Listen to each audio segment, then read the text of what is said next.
But I think we have got to address the immediate context that the country faces at the moment in terms of the cost of employing people and what that is actually, what behaviours we're seeing on the ground. We've seen the OBR talk about the higher labour costs, and I think energy costs for small business, even if there's a plan to reduce them over time, are materially impacting growth in this year. And I acknowledge, be straight and fair on these matters, but the growth trajectory for this year is significantly down. Do you not think that interventions to deal with that problem in the labour market, with unemployment rising up, particularly for young people, is something that needs a more urgent intervention than some of those medium-term measures you've alighted on? Yeah, I wouldn't say that they were medium-term measures because they're things that are coming in this year. But let me address employment and then energy. The Youth Guarantee scheme that I announced in the budget last year comes in the next couple of months, including the job guarantee for young people who have been out of education, employment or training for 18 months. We're also tilting the apprenticeship scheme so that there are more apprenticeship opportunities for young people, because many of the apprenticeships, and there has been a fall in apprenticeships, but many of the apprenticeships are increasingly offered to older workers, and of course we want people to be able to reskill, but we do want the apprenticeships to particularly benefit younger people. So do recognise some of those challenges, which is why we are doing something about it.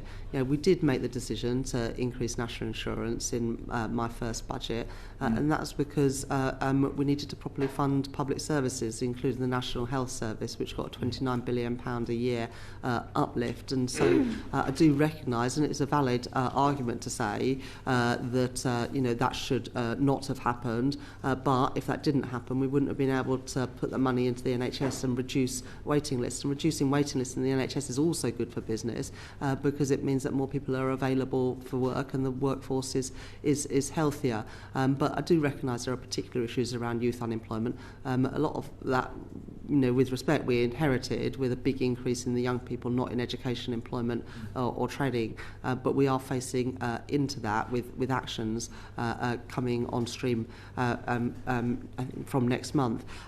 Let me also say something about energy costs. The supercharger was something introduced by the previous government. What we're doing is we are increasing the generosity of it. So at the moment it provides a discount for around 500 businesses of 60%. And we're extending that to 90%, and that happens from April this year. But we do recognise that there are many other businesses outside of those 500 who also face high bills and are energy intensive. And so what we are introducing from next April is this new scheme which benefits around 7,000 businesses, focusing on the foundational sectors of the economy and also the industrial strategy sectors. Now, if you say, would you like to bring that in sooner? Yes, absolutely I would. Well, no, I'm not going to say that. Well, I say it regularly. So you want to design the scheme and make sure it functions properly. Chancellor, what I'm trying to get at is we've got 5.5 million, I think, small businesses who say the combination of the national insurance increases, the double the rate of inflation broadly increases in national living the uncertainty over the effect, given the OBR said to us yesterday they can't score the effect of the Employment Rights Act because there's consultations outstanding. That gives a completely different context for all of those small businesses around whether they will employ somebody. And if you look at the youth unemployment at over 16%, I think it's higher than the average in the EU, it feels like what you're talking about has theoretically a macroeconomic effect over time.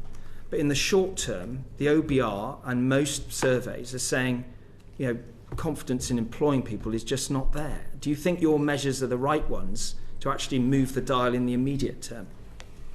Well, if you look at the OBR forecast and the things that they have taken into account, they've taken into account, for example, our increase in capital spending, and say that will have a positive impact on the size of the economy. And they've taken into account some of our planning reforms and say that they have had a positive impact on the size of the economy. They have not scored negatively the Employment Rights Act. Well, it's hardly likely to be positive, is it? Apart from it gives people greater security. So if you know that you'll get sick pay from day one, that means you have a bit more confidence to spend the money. What does it do for an employer who's anxious? Well, no, because I think you have to look at these things in the round. Because if you are a worker on a 0-hour contract and you don't know next week how many hours you're going to get, it is very difficult to be able to plan anything for the future, and very difficult to spend because you have to build up precautionary savings because you're not sure if you're going to be working the next week. The question I'm asking is, if the propensity to employ somebody is less, that is a theoretical construct because the person won't be in a job in the first place. Are you saying that you are committed to a higher cost labour and higher capital investment growth strategy? Is that a fair summary of where your measures are taking us? I think you have to take into account the impact that it will have on employees as consumers. And if you've got more money in your pocket, that's more money to spend on your local high street and in your local business. Now, this argument played out when the last Labour government introduced the national minimum wage in the first place. And there was representations from business and other political parties that said the national minimum wage would cost jobs. It didn't. Employment It was nearly 30 increased. years ago. We have seen youth unemployment at record levels now in these first 20 months of your government. Well, with respect, Mr Glenn, we saw the number of people not in education, employment or training under the last Conservative government increase by more than 100,000. That was not because of greater protections at work and increases in their wages. In fact, living standards went backwards in the last Parliament. So I just don't accept the premise of your question. But it's the argument, do I think that working people should have more money in their pockets to spend in the way that they choose and have security from going out to work? Absolutely, I do. And do I think that would be good for the economy? I do. Yeah, I'm just not clear what you think is going to get those people into employment in the first place. It's going to persuade employers, given the context that now exists for them, to make the decision to employ people. There are more people in employment than there were when Labour came into office, and partly that reflects a reduction in the inactivity rate. So I think there's only been 3 years in the last 50 years where the employment rate has been higher than it is today. And it is, of course, welcome that people are putting themselves forward for work, and that will reflect a number of things like better childcare, for example. Greater security at work encourages more people to take a job as well. So you have a situation where, yes, unemployment has increased a little bit, but so has inactivity has also reduced. And as a result, the number of people actually in work today is higher than when we came into office. But I would say, I think, as the Office of Budget Responsibility said yesterday to your committee, that it is too soon to be able to tell what the impact of this is. As a government and in my role as Chancellor, we are working hard to de-escalate the conflict, because the best chance of having a minimal economic impact is to de-escalate the conflict and to see vessels moving again through the Strait of Hormuz. And so at this stage, I think it would be unwise to speculate on what the impact on inflation, growth or interest rates would be. But of course, we are looking at a number of scenarios and monitoring very carefully the situation. But the quicker we can de-escalate, the better it will be for all of those different economic variables. The panellists we had yesterday, Chancellor, were all clear that this was bad news for the British economy. There are no bright spots in it. Would you concur with those panellists?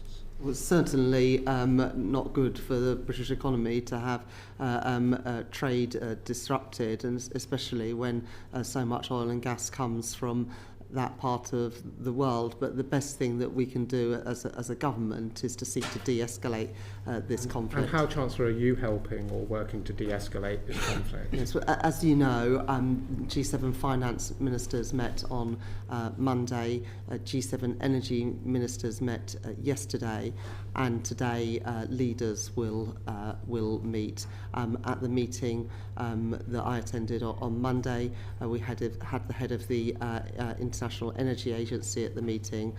They are consulting with members right now on the release of oil reserves, strategic oil reserves. I've been very clear that the UK is willing to play its part in using those reserves to put downward pressure on oil prices and ensure that supply remains strong. So that's one of the ways in which we are responding, but also working, for example, with Lloyd's of London. I met the chair, Charles Roxburgh, on Monday, and also working with the US administration on and other key allies in trying to reopen the Strait of Hormuz and making sure that vessels feel confident to travel through it, and that insurance products are available at the right prices. At the moment, the issue is not so much insurance products, but the safety of captains and crews of those vessels.